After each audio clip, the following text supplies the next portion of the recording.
Every time.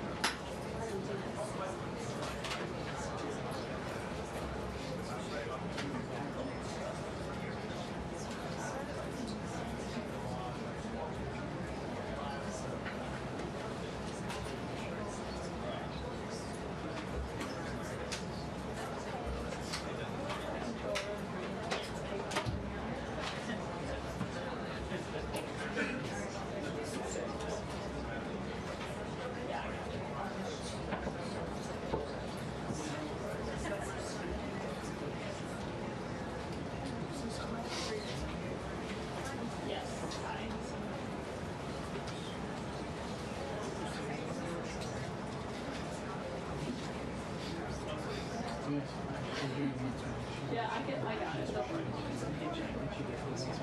Yeah, I think that's fine. Yeah,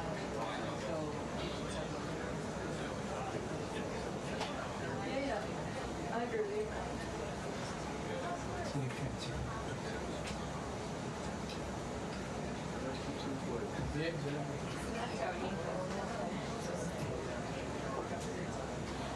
You can't hear me? Okay. Yeah, thank you.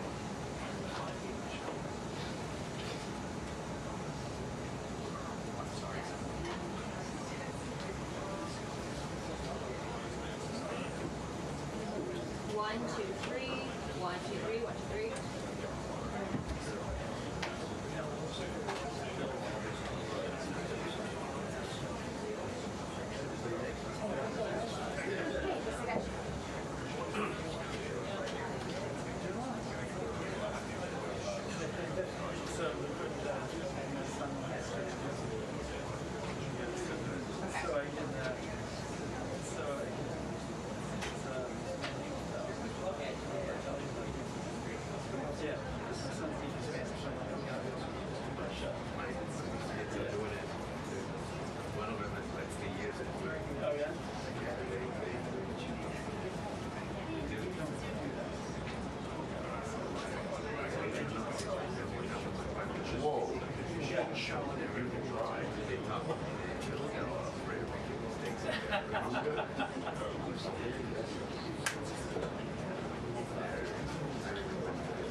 Yeah, Brianna, this will be our first chance to ask questions for the U.S. reaction to that strike in Doha, with Israel making blatantly clear today that it was directly targeting Hamas leadership that was stationed in Doha, living there for these talks, as Qatar has played a central role in trying to mediate a ceasefire to hostage release ever since October 7th happened a few months ago. Indicated that obviously federal funding is well aware, which Trump himself was in Doha not that long ago, meeting with the Qatari Prime Minister and other Democrat-led states to get cover on public safety is tax dollars are at risk. You also had the FBI now it's an open question of say that the state agency has been probing this since day one. We may see federal charges come down. The attention from the administration coming despite resistance for some time from local Charlotte's mayor thanks to the media for not sharing the video that he was telling, citing the need to respect our station family. Looking at a rap sheet about what they knew about this strike. More than a decade of tumultuous incidents and failures by courts and magistrates. Putting us back on the streets, even at the verging of some knowledge that it should not be out in public. Because obviously you're seeing an Israeli statement saying that it was conducted by Israel alone and with their own decision-making here. So a lot of questions about what this means also at cashless bail policy. You can't ignore as he tries to direct some of the criticism towards the Democratic legislative last morning soft on the crime policies that they had.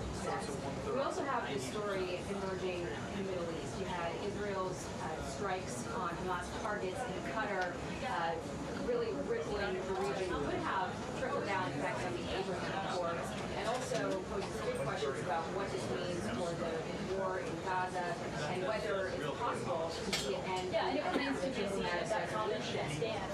We've seen the reports facing dogged targets from that attack were and now with the negotiators that trove files of information and they have survived. So a lot of questions get around about what this means for that war, what the president knew that Israeli media reporting that not only the U.S.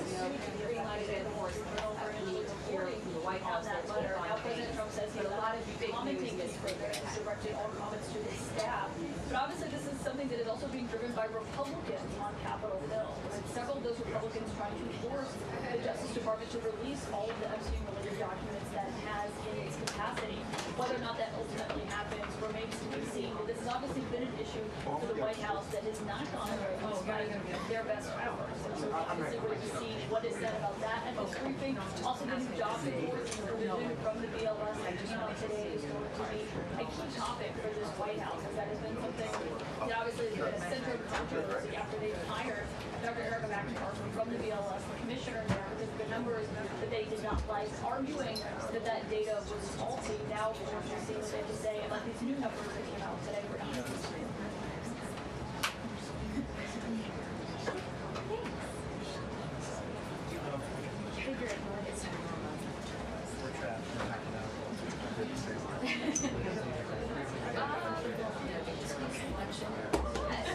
It really brings out your eye.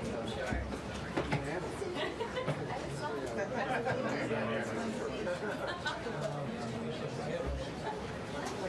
Yeah.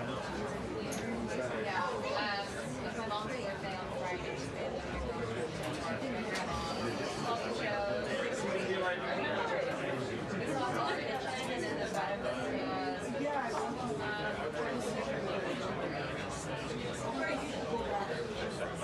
and my mom was waiting at the second that she had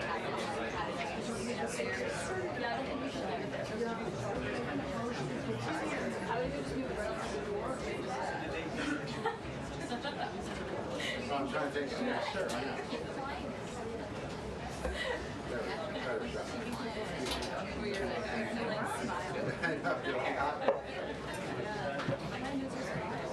Yeah, that was just for your shot. Yeah, I can take it.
Oh,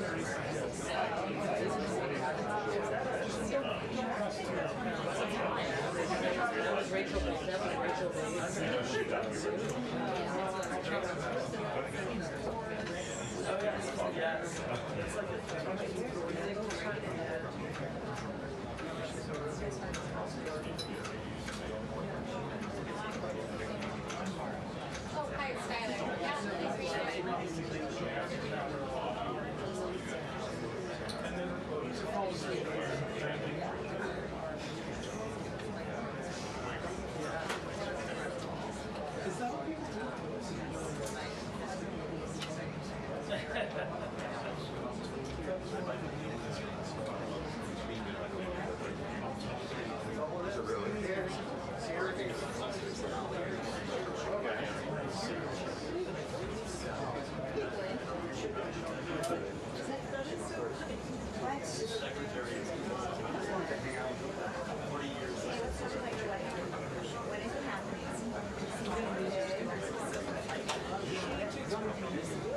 like this.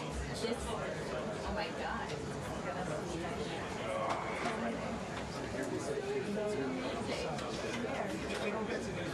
What? This is awesome. I know.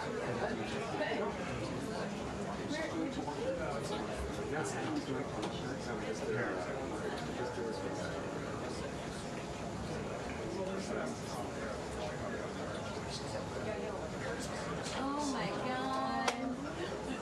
Oh my God. You guys look great. So good. She's stunning. She's done good.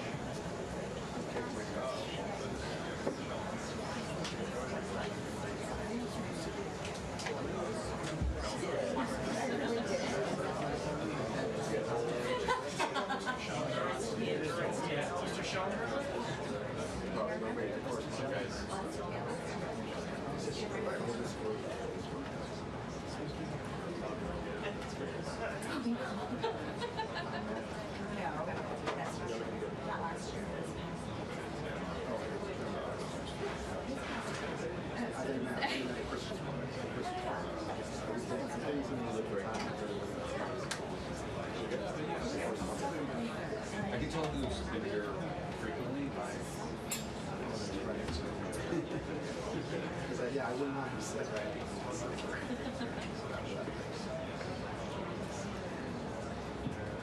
What's your wager? I think another 20 minutes. I bet you because of this air strike. She's got to get the, she's got to go.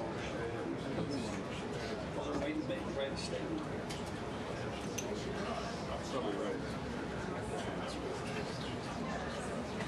So much for optimism. I don't know. Hopefully I'm wrong. Do you need a favor? Can you grab the water bottle in my backpack? It's on the left side.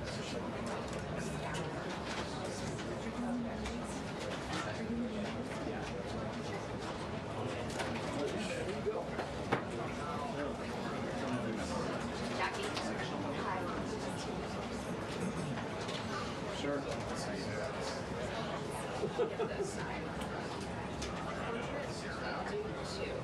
This has the...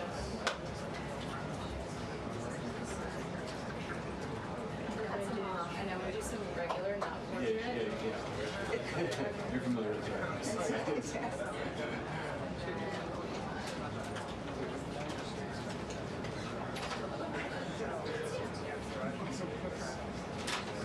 gotta be something in there that's good. I tried to cut yours with blood on that. Don't use them. Feel free to crop or do watch the different. We do 3/4 of the year Berkeley and a quarter now in Austin. I'm Mike Shelmer.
turkey just walk in.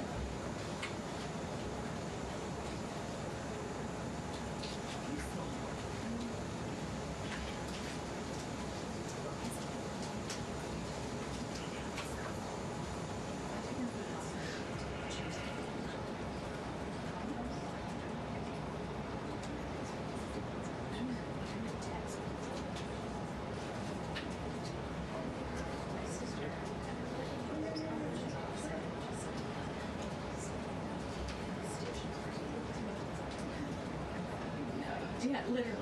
Like, I'll do group text. Thumbs up if you're having.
don't know if he'd make it through this.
Until the briefing. 2 minutes until the briefing.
Good afternoon, everybody. Apologize for my tardiness today. Thanks for being here. Another packed room. It's good to see. We'll begin with a scheduling update today. President Trump will commemorate the 24th anniversary of 9/11 on Thursday with a visit to the Pentagon Memorial in the morning, followed by an appearance at the New York Yankees game at Yankee Stadium in the Bronx on Thursday evening. Next week, as you all know, the President and the First Lady will depart for their historic state visit to the United Kingdom on Tuesday, and they return to Washington on Thursday. Today, I would like to address the tragedy that has not received nearly enough media attention, the brutal murder of Irina Zarutska. Here are the facts that many outlets have shamefully and intentionally failed to report until President Trump drew attention to it. On August 22nd, Irina Zarutska was stabbed to death on the rail system in Charlotte, North Carolina, by a savage career criminal. This is a public transportation system that many in the area use every single day to go to school and work. Irina was on the train that night traveling home from her job at a pizzeria, still in uniform from her shift. This beautiful, innocent 23-year-old young woman was a Ukrainian refugee who had recently fled her country for a chance at a safer life and a promising new beginning here in the United States of America. But tragically, a public transportation system in a major American city was more dangerous than the active war zone that she left. The President and the entire White House are praying for her family and friends during this unimaginably difficult time. But while we extend our thoughts and prayers, we must also seek justice for this crime and call attention to this heinous incident. Surveillance video of the killing was finally released to the public this past Friday. It shows the alleged killer, DeCarlos Brown Jr., pull out a knife, get up from his seat behind Irina, and prepare to thrust a blade into her neck before the released footage gets cut. This is pure evil on full display. The most enraging and unacceptable part of this story is that her death was entirely preventable. DeCarlos Brown never should have been on that train that night. In fact, he should have been behind bars. DeCarlos Brown has been charged with crimes no fewer than 14 times, dating back to 2011, including for armed robbery, felony larceny, breaking and entering, and shoplifting. Brown had previously served 5 years in prison for a robbery with a deadly weapon charge, and he had also forfeited bonds 3 different times, twice in 2014 and once in 2023. Despite all of this past documented criminal history, when Brown was arrested yet again in January of this past year, a Democrat judge, who I will add was a strong supporter of former Vice President Kamala Harris, released this insane criminal once again without requiring him to pay any bail. He simply had to sign a written promise to return for his court hearing. Think about how crazy it is to ask a career criminal, someone who by definition repeatedly breaks the law, to just sign a written promise and come back again another day. This is madness. This monster should have been locked up, and Irina should still be alive. But Democrat politicians, liberal judges, and weak prosecutors would rather virtue signal than lock up criminals and protect their communities. And perhaps most shamefully of all, the majority of the media, many outlets in this room, decided that her murder was not worth reporting on originally because it does not fit a preferred narrative. Many of the journalists in this room spilled plenty of ink trying to smear Daniel Penny for defending a subway car from a deranged lunatic in New York City, but none of those same reporters lift a finger to write stories about an actual murderer. Here's the truth that every American must know. Too many innocent people across the country continue to pay the price of the failed experiment known as cashless bail that has been championed by the Democrat Party for years. All the way back in 2020, North Carolina's then Democrat Governor Roy Cooper established a so-called task force for racial equity and criminal justice. Sounds nice, but it's not. That task force was co-authored by then Attorney General and current Democrat Governor Josh Stein. It recommended, quote, reimagining public safety to, quote, promote diversion and other alternatives to arrest. It also advised to de-emphasize some felony crimes, prioritize, quote, restorative justice, and eliminate cash bail. Democrats in North Carolina and nationwide are consumed with pushing a woke, soft-on-crime agenda, no matter how many innocent Americans suffer as a result. Instead of aggressively prosecuting and locking up violent criminals, the Democrat-backed cashless bail approach lets these criminals roam free in our country to offend again and again. These reckless policies have turned too many of American cities into hunting grounds for career criminals who mock our justice system, drain law enforcement resources, and wreak havoc on law-abiding citizens. Enough is enough, and that is why President Trump is doing everything in his power by taking action to undo these absurd policies. The president recently signed a powerful executive order directing the AG to submit a list of states and local jurisdictions with cashless bail policies so that the Trump administration may identify federal funds that are being provided to these states and can potentially be suspended or terminated. President Trump firmly believes that to maintain order in public safety, we must incarcerate individuals whose pending criminal charges or criminal history demonstrate a clear, ongoing risk to civil society. This is a common sense and sensible approach that the vast majority of Americans agree with, and it's time for the Democrat Party to get on board with what is right. When these criminals are caught, they must be prosecuted to the fullest extent of the law and be sent to prison, where they can no longer terrorize our streets.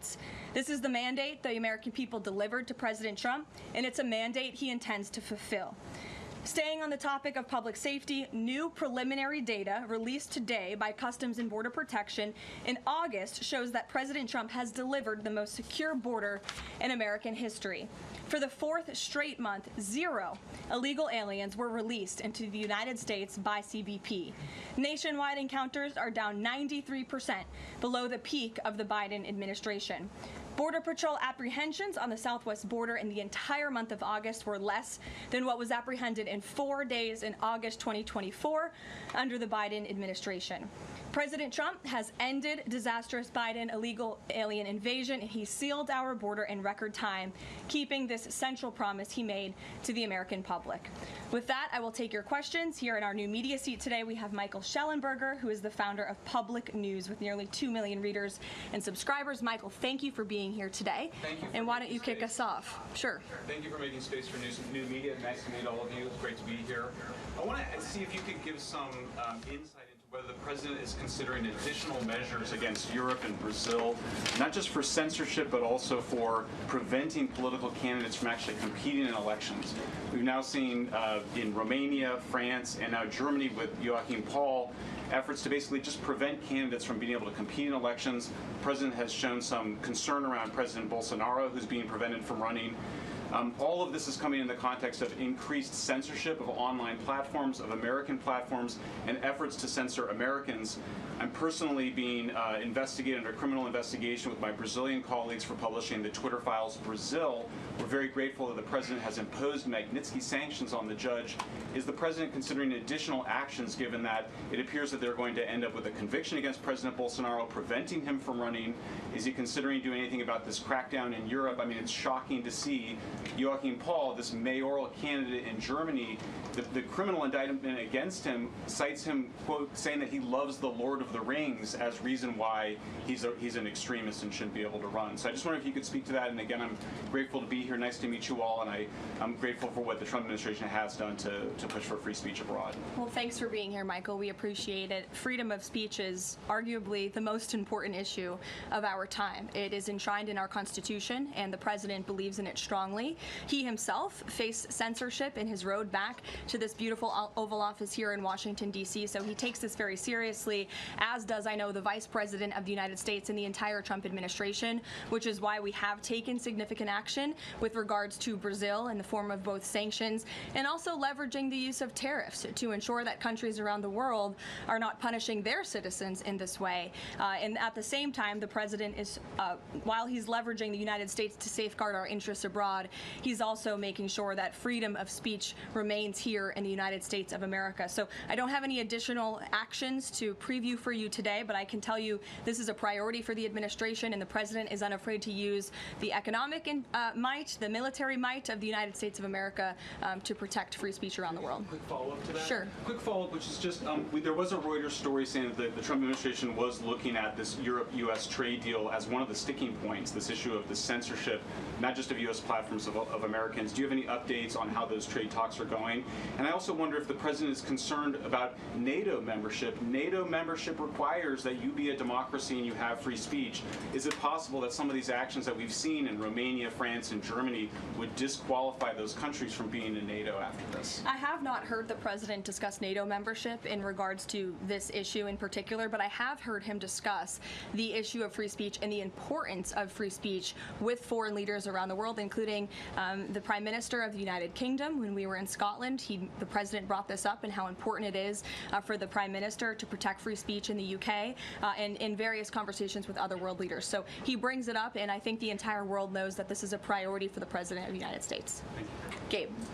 Thank you, Caroline. Regarding the Israeli strike in Doha, how much time or how much of a heads up did the U.S. get, and does the president support the strike? Sure. Well, I have a statement to read for all of you with respect to the Israeli strike in Doha, and here it is.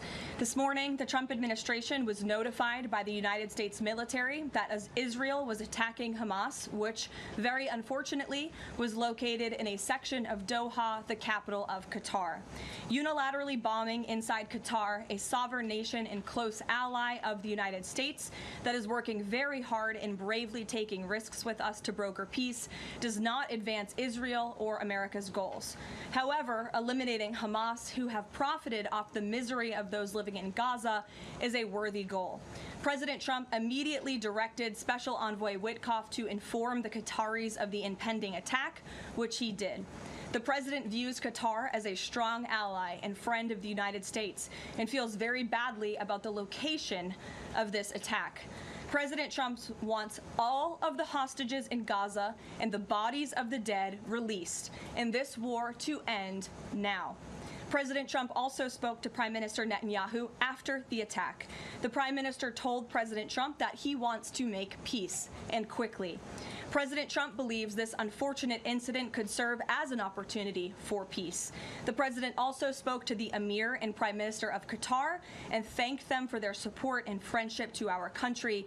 He assured them that such a thing will not happen again on their soil. And to be clear, the president disagrees with the location of the strike, and that he passed that along to Prime Minister Netanyahu. The president just confirmed that in the statement that I just read to you, which I spoke with him about before coming out here. Thank you, Caroline. Jackie. Thank you, Caroline. So is the president upset with Netanyahu now?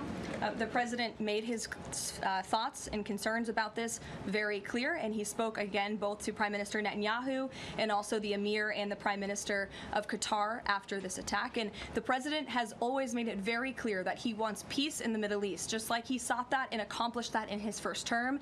He expects all of our allies and friends in the region, that includes both Qatar and Israel, to seek peace as well. And he wants to see that happen, and he's working with all of our allies in the region to get that done. Are there any consequences, so to speak, for Netanyahu doing this, as it sounds, against the president's wishes, or at least his belief that it was appropriate? Is there going to be any directive from the president to Netanyahu in terms of what's allowed in the future? And also, is there any concern this could jeopardize the Abraham Accords? Look, that's a decision only the president can make. With respect to your first question, to answer your second question, as you heard from the president, he said he believes that this can serve as an opportunity for peace, and he's still actively and aggressively pursuing it with all of our allies and partners in the region. Jennifer? Just to follow up on that, Caroline, are you able to say how often the president spoke to the Prime Minister of Israel before this? Because that's one question. And then what did he mean on Sunday when he posted, "I've given my last warning to Hamas," etc.? He wasn't talking about this strike on Doha? No, he was not. As I told you, the Trump administration was notified by the United States military that Israel was attacking Hamas, and the president spoke to the Prime Minister after the attack, as well as, again, the Emir and the Prime Minister of Qatar.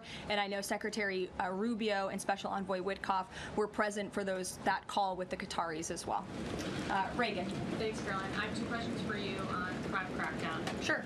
Democrats have tried to argue that red states have higher crime rates while overlooking problems of high crime in blue cities. I'm wondering if the president would consider working with red state governors to fix high crime in blue cities like in Memphis, Tennessee.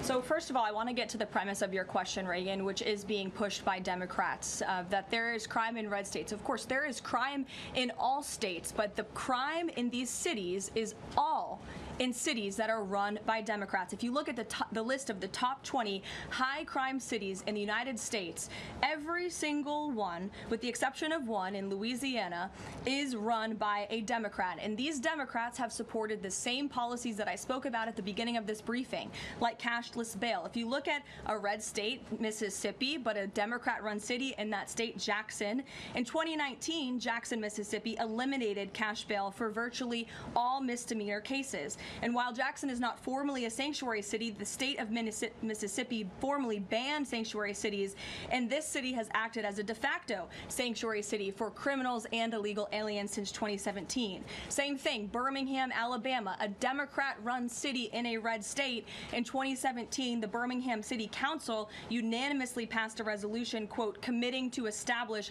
sanctuary policies. So if you actually look at the facts from these Democrat-run cities, these are cities that are run by Democrats and by by members of the Democrat Party. These are blue cities, and they have all supported these disastrous policies which allow repeated career criminals back onto the streets to further commit acts of violence. And so to answer your question, yes, the president wants to work with anyone across this country who wants to end these horrible policies and to bring law and order to our streets. And I think that is proven by his tremendous cooperation with the mayor of Washington, D.C. and our nation's capital. And just look at the results of that. And I do have some updates for you on the D.C. crime crackdown if anyone is interested. There have been a total of 2,177 arrests made since the start of the operation on August 7th. Just last night, there were 57 arrests made in Washington, D.C. Of the 57 aliens who were arrested, many of whom had prior criminal histories, and other arrests just last night in our nation's capital, so you all can be very grateful for this. Our great men and women of law enforcement, both federal and local, working together as they should, made an arrest on a warrant for assault with the intent to kill. The subject shot 2 adult males after an altercation. They made an arrest on a warrant for an armed carjacking. The subject assaulted an adult male in the face with a firearm and then took his keys. We also made an arrest on a warrant for simple assault and the destruction of property and subsequently charged with second-degree theft. Last night in D.C., there was an arrest for possession of a controlled substance with second-degree theft. There was an arrest for possession of a controlled substance with the intent to distribute that subject. The person is also a subject of interest in a homicide and a carjacking. Last night in D.C., we also arrested a felon in possession of a firearm who was carrying that firearm without a license. So these are the career criminals. These are the bad guys that we are picking up in Washington, D.C. every day. The president would love to do this in every Democrat-run city across the country, and he hopes that more Democrats will call the White House to allow us to help them. One more that's D.C. specific. Congress is poised to not extend Trump's federalization of the D.C. police. Mayor Bowser signed the executive order formalizing cooperation with federal forces. You just mentioned all the success that the operation has had. Does the White House believe that the Mayor Bowser's action is enough to continue the crime crackdown? We are very grateful for the mayor's cooperation in this effort, and we look forward to continuing to work with her and the Metropolitan Police Department. Bloomberg. Thanks, Caroline. The president says, he plans to speak with Putin soon. Can we expect a phone call between the two leaders this week? I don't have any phone calls to read out between you, the president, and any other foreign leaders. Ed. Yeah, thanks, Caroline. I want to ask about the benchmark revisions that came out. If you look at the revisions between March of 2024 and March of 2025, and you do a little math, it averages out to 73,000 jobs roughly per month added to the economy, less than what was thought. When can we expect the Trump administration, now that their policies are rolling out, for that increase, that average to increase? Well, let me just say something about the revisions that came out this morning. And this was one of the biggest revisions in absolute terms in decades. And the benchmark year, March 2024 to 2025, shows that the job growth was vastly weaker during the Biden administration than ever previously reported. Between this revision and last year's, job growth was actually overstated by approximately 2 million jobs. And the Biden administration stood up here and vouched for that data and told you that data was real. And when President Trump calls into question the veracity of that data, like he did before he took the oath of office and even now as President of the United States, he was ridiculed for that. And turns out this revision proves two things. Number one, the president was right, and this is why we need new leadership at the Fed. And this makes it very clear that President Trump inherited a much worse economy by the Biden administration than ever reported. And it also proves that the Federal Reserve is holding our monetary policy far too restrictive. Interest rates are too high. The Fed needs to cut the rates because of the mess that we inherited from the Biden administration. Time frame. The president has said a year. Secretary Besson said maybe the fourth quarter. When can we expect these numbers to increase? Well, first, we need accurate numbers. We need truthful and honest data, which is why the president took the monumental step to try and appoint and confirm new leadership at the BLS so we can have data that we can actually rely on. And that's what the president is doing, and we hope that his nominee will soon be confirmed. Charlie. You addressed the crime of Irina Zarutska, and the president has done a lot to deliver justice for victims of crimes like that horrific stabbing. And the Epstein files are back in the news because a lot of Americans feel that that Jeffrey Epstein's victims never got justice. Does the president care about these victims? Do you think he can does he want to deliver more justice for them, and is he willing to meet with them? The president cares about victims of all crimes, and that's why Republicans in the Trump Department of Justice have done more in terms of transparency when it comes to the Epstein case than any prior administration. And why are the Democrats all of a sudden caring about this? It's because they are desperately trying to concoct a hoax to smear the president of the United States. We have seen this time and time again. Ro Khanna and all of these other Democrats, they could have cared about those victims 4 years ago when Joe Biden was in office. They could have pushed for transparency then. Unfortunately, the Democrats are using victims as political pawns to try to smear and to push a hoax against the president of the United States. And I will get you numbers on the amount of child predators that this administration and this FBI and this Department of Justice have locked up under President Trump's leadership. We have done more than any president to protect victims of crime, especially disgusting, heinous sexual crimes.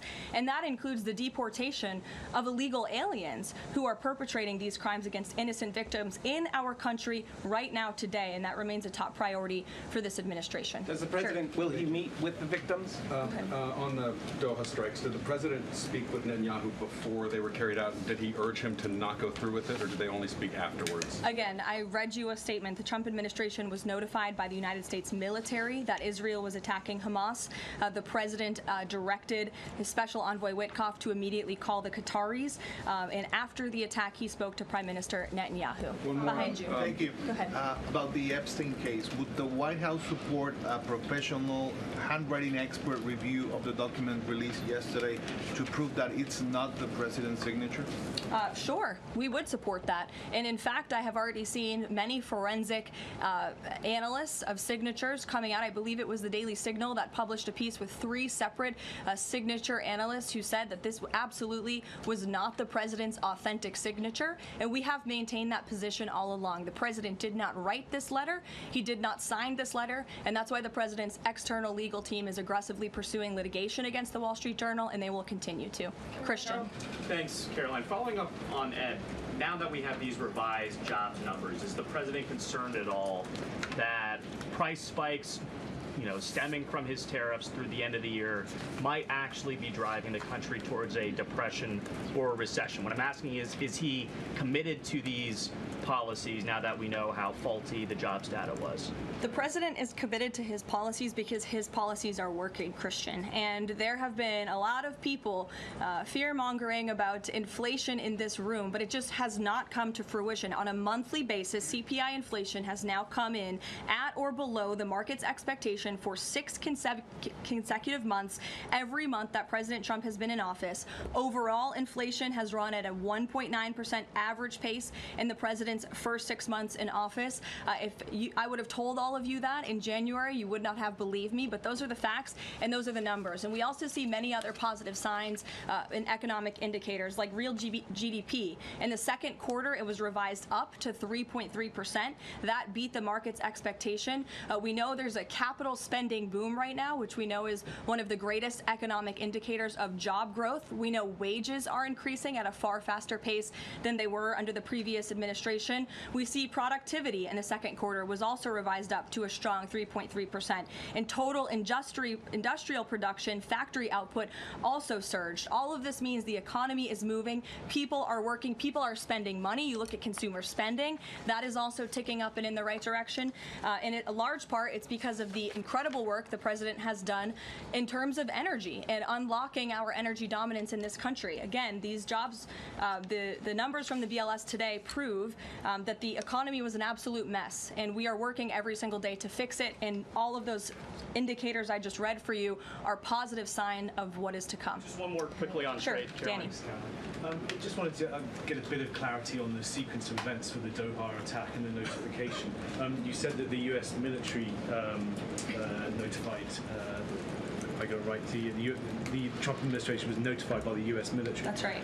Was the U.S. military notified by the Israeli military, or did the U.S. military detect an incoming Israeli attack on Qatar? The U.S. military notified the White House and the President of the United States. That's all I have to share for you on that, Danny. Thank you. Jeff. Also following up, you said that the president assured the leaders in Qatar that this would never happen again. Did he say that to the Prime Minister of Israel, and did Prime Minister Netanyahu agree to that? The president told that to the emir and the prime minister of Qatar, and the president also overstressed the importance of peace in the region in his conversation with Prime Minister Netanyahu as well. And Prime Minister Netanyahu told President Trump he wants peace and he wants it quickly. That's what the president expects to happen. The president is very clear in the statement that he just had me read, and you will all see it out on True Social very shortly, I am sure. The whole world will see it. He wants all of the hostages released out of Gaza, and he wants this war to end. Those are two clear directives that the president is making very clear for the entire world to understand. Mary. But Qatar obviously has been helping to negotiate these ceasefire talks. Does the president think that Israel is undermining negotiations by striking Qatar? Is he concerned that Qatar's no longer going to want to play that intermediary role? I think the president addressed that in the statement. I can read the whole thing for you again. I think it's very thorough because the president wanted to address all of your questions. We wrote, unilaterally bombing inside Qatar, a sovereign nation and close ally of the United States that is working very hard and bravely taking risks with us to broker peace, does not advance Israel or America's goals. However, eliminating Hamas, who have profited off the misery of those living in Gaza, is a worthy goal. So he answered that question himself. You can't say that Israel informed the U.S. What I can tell you is the United States military informed the Trump administration. Thank you. A quick follow on that. Can you tell us when the U.S. military was notified, given that the largest U.S. military base is in Doha? And then I have a question on D.C. crime. This morning, just before the attack, as I said earlier as well. Okay, thank you. And yesterday, the president spoke about D.C. crime and talked about how there was virtually none. And then he expressed frustration about things that take place in the home they call crime. He said, you know, they'll do anything they can to find something. If a man has a little fight with the wife, they say this is crime. See, now I can't claim 100%. Exactly what crimes was the president referring to? He wasn't referring to crimes. That's exactly the point he was making, Ouija. What the president is saying is that these crimes will be made up and reported as a crime to undermine the great work that the federal task force is doing to reduce crime in Washington, D.C. And I think the president has every reason to believe that, given the efforts of many reporters in this room who actively seek to undermine the president and what he's doing in our nation's capital. We all know that deep inside you all agree with this because you all live here, and I'm sure you are very grateful for the administration's efforts to make the city, which we all reside in, much safer for ourselves and our families. Michael. Thank you, Caroline. Florida Congressman Randy Fine is calling for judges to face consequences if the violent repeat offenders they release go on to commit new crimes. Is that something the president supports? It's not something I've heard the president discuss. You can ask him yourself next time you have the opportunity to. How's that? Caroline, one more question. On Thursday, President Trump will head to the Pentagon and also to New York City in honor of the 24th anniversary of 9/11. Has the president expressed any interest on creating or having congressmen create a new 9/11 commission to answer some of the ongoing questions many Americans have about that day? I, again, have not heard the president discuss that. You're welcome to ask him yourself, but I do know he very much looks forward forward to going to both the Pentagon and the Yankees game in New York City on Thursday to commemorate the 24th anniversary. As you know, the president is a New Yorker at heart. He loves the city very much. It is his home, and you'll hear more about that on Thursday when the president speaks on this himself. Kelly. Caroline, thank you. I wanted to ask you a question about the president speaking yesterday before the Religious Liberty Commission. As you know, he's created the White House Faith Office, the Task Force on Anti-Christian Bias, and yesterday he talked about the importance of the Bible in America and the importance of prayer in America. Some people have criticized him for that in stating that he's espousing Christian nationalism. Yet the president has called on the American people to band together in praying for this nation for people of all faiths. How important is that to the Trump administration, and are there guidelines for implementing that? Well, last time I checked, it's not just Christians who pray, it's people of all faith who pray, and that's what the president wants to protect, the religious freedom for Americans of all faith, and he spoke about that yesterday, and that's why he was very proud and excited to announce this new initiative, Pray America, encouraging all Americans to pray for our country and the goodness of our country leading up to America's 250th birthday next year. Why don't we take some from the sides? Elizabeth, go ahead. Thank you, Caroline. I have two questions. Sure. First, on prayer again. Is the Trump administration looking for the forthcoming prayer guidelines to challenge existing court precedent on the right to pray in public schools? Well, the president spoke about that yesterday, and some of the changes we are making to ensure that the religious liberties of America's students and our youth are respected in public schools. In fact, he had a young student and invited him on stage to share his story about how when this young boy spoke about biological and biblical truth in his classroom, he faced consequences for that, and how Americans of faith should not be facing consequences for expressing their religious freedom and their religious views. Not in any public school in America should that be happening. You heard the president talk about that yesterday. Sure. Caroline, thank you so much. Regarding Israel attacking Doha, beside the phone call, what was President Trump's involvement in the attack, if any? Look, I don't have anything more to read out for you on this other than the very lengthy and thorough statement that I have shared repeatedly now. Sure. Go ahead. Thank you. After the Supreme Court ruling yesterday on the ICE raids in Los Angeles, some, particularly non-white U.S. citizens, are saying that they're going to begin carrying their U.S. passports with them at all times. On until finally you had what you see here. Whether or not that emissions capture boat, others have been already in these enforcement actions.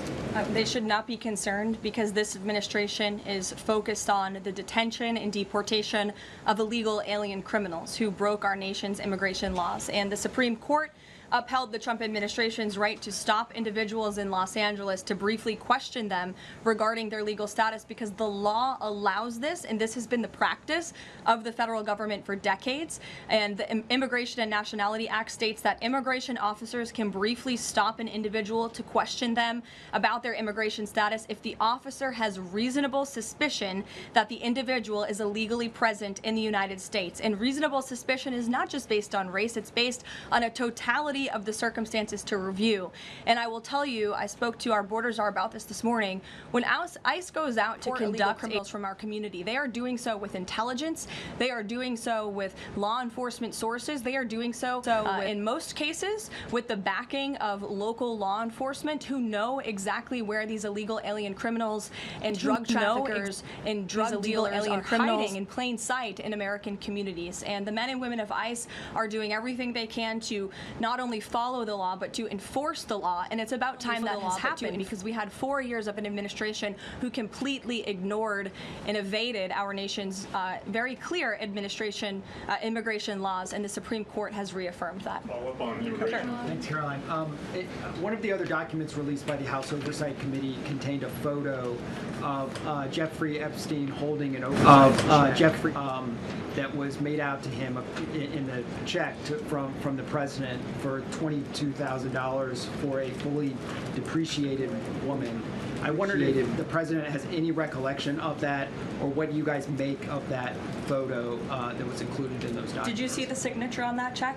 It is not Donald Trump's signature. It is absolutely not. The president did not sign that check. But does he recognize the woman? Caroline, on the New York City election, Caroline. Is he considering? Well, I'll take both of you. Go ahead. So first, is the president considering offering Mayor Eric Adams a job? If so, why? And does he think Curtis Lee was a serious candidate for New New York City mayor? Look, the president has made it quite clear he wants this race to move forward in New York City. He does not want a communist to be running New York City, but as for weighing in on other individual candidates, I'll leave that to the president to do himself. Caroline, and then following up on Reagan's question, you know, many of these highest crime cities in America, they're led by black mayors, including the three that you mentioned, Jackson, Memphis, Birmingham. So given that, what's your response to criticism from the left that Trump is targeting black mayors? Isn't he just trying to protect black people? The president is trying to protect all Americans from crime, and he wants to make all of our cities in America safe. And the fact is, the most dangerous cities in America are run by Democrats, overwhelmingly. And according to the FBI crime statistics, 19 of the top 20 cities with the highest murder rate are run by Democrats. And these high-crime Democrat-run cities are driving up the crime stats in otherwise safe red states. So, of course, he wants to address this problem. He's made that quite clear. You know, Mike Johnson, he came out and said that the president was an FBI informant. Do you know what he meant by that, if it's not true? I can affirm that is not true. I think the speaker was referring to the fact that President Trump kicked Jeffrey Epstein out of his Mar-a-Lago property for reasons the president has already discussed. John. Oh, thank you, Caroline. First of all, as a Washington, D.C. resident with my family, I just want to thank the administration for revitalizing safety here in the last 3 weeks. It's been stunning. Well, I want to go to Virginia. All of a sudden, out of the blue, Winsome Sears has closed the gap on Abigail Spanberger. Got 4 issues. Coerced abortions in Fairfax County without telling mom or dad, no parents, girls going in boys' bathrooms on film, right? 2 of the young fellows get suspended for complaining about it. Virginia Beach man, an innocent man, is now died in a car crash by a drunk illegal going on the other side of the road. And now you got Spanberger's got these racist signs. When are we going to get the president to make an official endorsement of Winsome Sears and maybe come and campaign in South and West Virginia? Well, as you know, I'm very limited in what I can talk about when it comes to political endorsements in future elections from this government podium. But all of the issues that you just mentioned, I know, are very important to the president. And it's quite common sense. It's the foundation of the Republican Party, and it's what sent this president back to the Oval Office. We want to keep men out of women's sports and bathrooms. We want criminals to be locked up. The president wants to see law and order in every state across the country. But as for political endorsements, I'll leave that to him and his political advisors to make those. Sure. Haley. Thanks, Caroline. I have 2 questions for you, if it's okay. One on Doha and one on immigration and crime. Sure. On Doha, ahead of the strike we saw today, did the administration at any point try to dissuade the Israelis from the potential for an action like we saw today? Again, I have answered questions repeatedly on this. I have a very lengthy statement which we will release after this briefing for all of you to read and to report on once again. Okay, and then on a case in Maryland, the killing of Dakara Thompson, there are reports that the suspect arrested for her murder was in the country illegally and arrested and released for driving under the influence both in 2022 and in April of this year by U.S. Park Police. Is the administration looking into what process allowed this to take place? Yes, we absolutely are. As soon as we saw this case, we ensured that the Department of Homeland Security and the Department of Justice were on it, and I can assure you that they are. This is another heinous act of violence against someone who should have never been in our country illegally in the first place, and that's exactly why the deportation of illegal criminals from our country is a top priority for this administration, and it's something that is happening every single day. And I would encourage all of you to continue to report on the very violent illegal alien criminals that we are deporting daily from American communities across the country.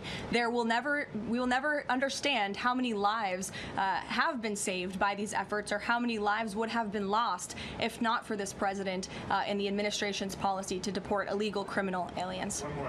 On Harris. Thanks, Caroline. Follow-up on Charlie's question. Would the president meet with the Jeffrey Epstein victims? I don't have any meetings for you to read out on that. Caroline. Go ahead. Thanks, Caroline. Is the Trump administration considering a ban on transgender Americans owning guns? Is that something the president would support, even as we've seen some gun groups oppose the idea of it? I saw reporting on this. I understand there were very preliminary, low-level discussions about this at the Department of Justice, and then sometimes those discussions are reported as fact. I'm not tracking any potential actions on this front, and I'll let the president weigh in on that. It's a policy decision, and it's far too early or would be premature, inappropriate for me to weigh in on it at this point in time. Behind you. Go ahead.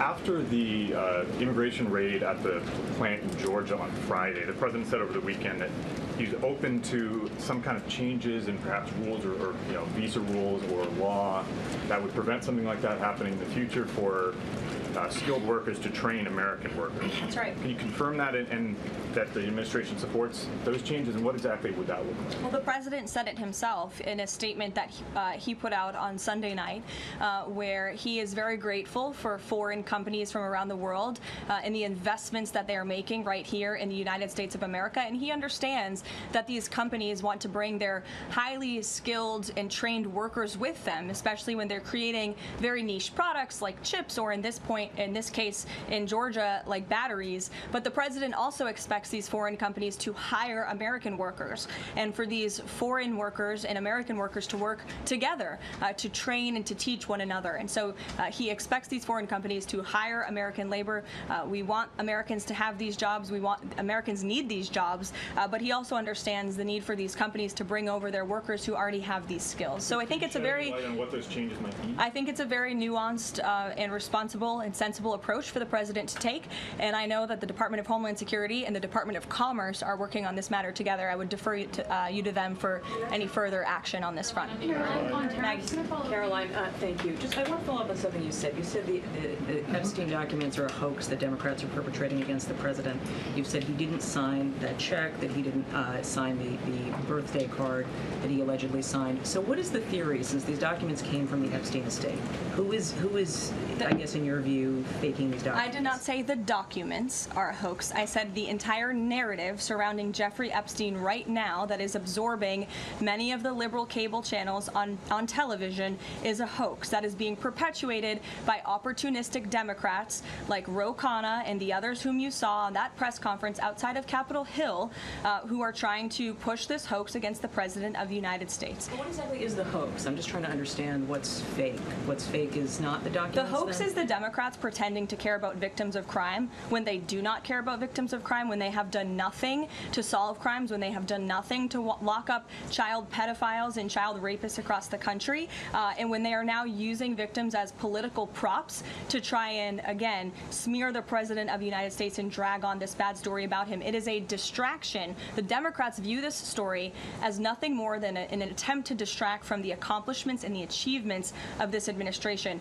and that is what we mean when we call it a hoax. But if he didn't sign these, if you said he didn't sign the birthday card, he didn't do this, he also didn't do the check, those were in documents from the estate. So what is the working theory as to why he's in them? The president has one of the most famous signatures in the world, and he has for many, many years. You know that, Maggie, you've covered him for a long time, long before he assumed this office when he was a businessman in New York. The president did not write that letter. He did not sign those documents. He maintains that position, and that position will be argued in court by his lawyers. The president is very confident he is going to win this case. Karoline, thank you. Is the president planning to meet with Eric Adams in New York, maybe at the Yankees game? And has he personally talked to him about the race? I am not tracking any meeting with Mayor Adams at this time, but if that happens, I'm sure the New York Post will be one of the first people to know about it. I'll take a couple more questions. Why don't we go to the back? Tom Dempsey with News Nation. Regarding the growing U.S. military News presence, Nation, all the way in the back. regarding the U.S. military, the growing U.S. military presence in the Caribbean, when asked directly about possible future military action, President Trump responded, "You're going to find out." What could the U.S. public expect of that situation moving forward, and what sort of ongoing threat does Trendeo Agro? I think it would be very unwise of me to preview what the president meant from this podium, but I think what the heart of what the president was saying, I know what the heart of what the president was saying in this administration believes, is that the regime in Venezuela is illegitimate, and it is unacceptable to this president and this administration to traffic illegal, deadly drugs into the United States of America. And that's why the president and the administration took very strong action action against a boat and 11 narco-terrorists in international waters, as you all saw. I think that sends a very strong message to drug traffickers around the world. The president will not tolerate it, and the amount of drugs on that boat represents the lives of thousands of Americans that could have been killed by that deadly poison, and we're not going to allow that deadly poison to come into our country. The president will be signing a proclamation in the Oval Office later this afternoon, and we will see you all later. Thank you. Thank you.